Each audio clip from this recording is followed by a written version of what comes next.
Mr. Horn, are you aware that Article 1, Section 9, Clause 8 of the Constitution expressly forbids a federal office holder from receiving things of value from foreign governments without the consent of Congress? Yes.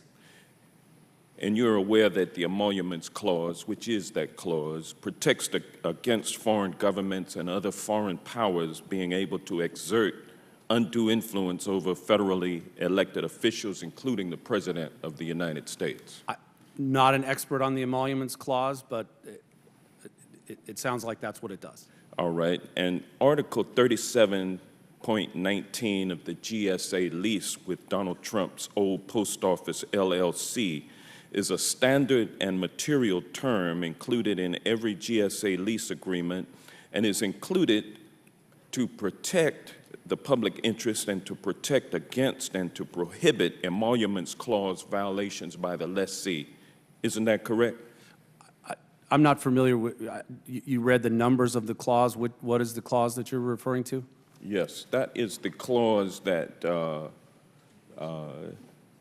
that says that no member or delegate in Congress or elected official of the government or United States of or the government of the District of Columbia, that's the one that you agreed with Mr. DeFazio about, the clause that he read to you. That's a standard clause in lease agreements, is it not? It's my understanding that that's a standard clause. And it's in there to protect against lessees being able to accept foreign gifts without approval of Congress.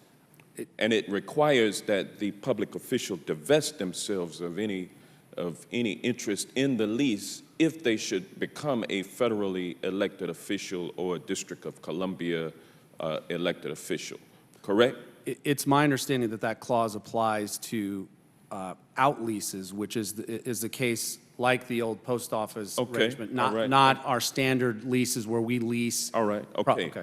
So are you aware of a meeting on December the 8th, 2016 between then Deputy Public Building Services Commissioner and now Acting Public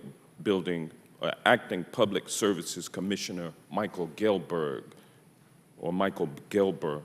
and the Democratic staff of this committee, wherein the Deputy Commissioner gave an initial assessment that President Trump would be in breach of the lease agreement when he became president unless he fully divested himself of all financial interest in the Trump old post office lease. Are you familiar with that meeting? That was before I was acting administrator and have not talked to Mr. Gelber about that. Are you familiar with the GSA Public Building Service Leasing Desk Guide? I could not quote chapter and verse, but I know that it exists. But that guide provides some best practices for the management of GSA leases, correct? Again, need to distinguish between an out lease. Well, no, I'm asking, it gives best practices, and one of the best practices is that if a potential breach of the lease occurs, then you would send the tenant a notice to cure letter. Is that correct? Sure. And no notice to cure letter ever went out to President Trump or any of his children, correct? In the contracting officer... There was no notice to cure letter that was ever sent out, yes or no? The contracting officer made the determination that the tenant was in compliance with the lease. But there was no notice to cure letter that went out, correct? There was no reason for a cure letter. Okay, that was because President Trump anticipated that he might have a problem with the Emoluments Clause under the lease, so he took it upon himself to set up what has been described as a shell operation to remove his interest to another corporation and on down the line, correct?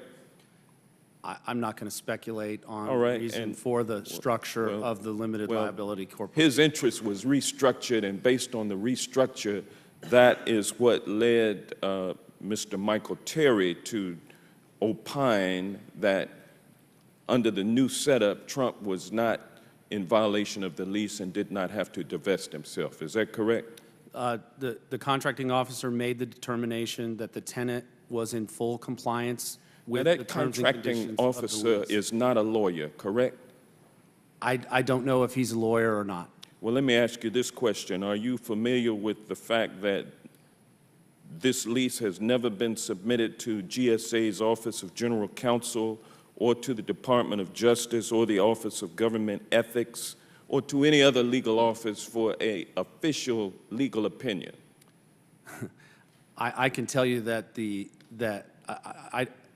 lawyers at GSA have spent There has been no tremendous legal amount of time. opinion rendered by the Office of GSA Counsel, correct?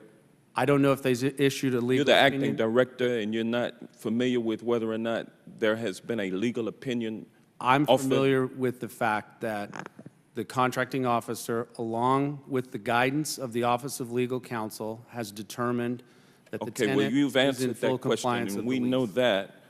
You've answered that question. Now, Kevin Terry's decision that there was no emoluments clause violation provides no rationale or legal justification in support of the decision other than the exhibits and legal arguments provided to him by President Trump's personal lawyers. Isn't that correct? GSA's role is to determine compliance with Sir, the if terms you will and answer conditions my of the question. lease. GSA's role is not to determine compliance with the emoluments clause in the Constitution. Its Okay. role is to determine All right. compliance with the Well, terms and conditions of the lease. Who is in the best position to make that determination? Would it be a contracting officer who's a non-lawyer, or would it be the Office of General Counsel of GSA? The Office of General Counsel at GSA does not make decisions. Contracting officers make He decisions. gives opinions, though, legal opinions, correct? Makes decisions based on legal advice from the Office of General Counsel. And no decision by the Office of General Counsel underlaid Michael Terry's opinion letter. Respectfully disagree. Do you have a copy of the opinion letter from the GSA Office of Legal Counsel? Gentleman's not. time is up. We will entertain a second round of questions. I'll yield Thank- back then. Thank you, Mr. Johnson.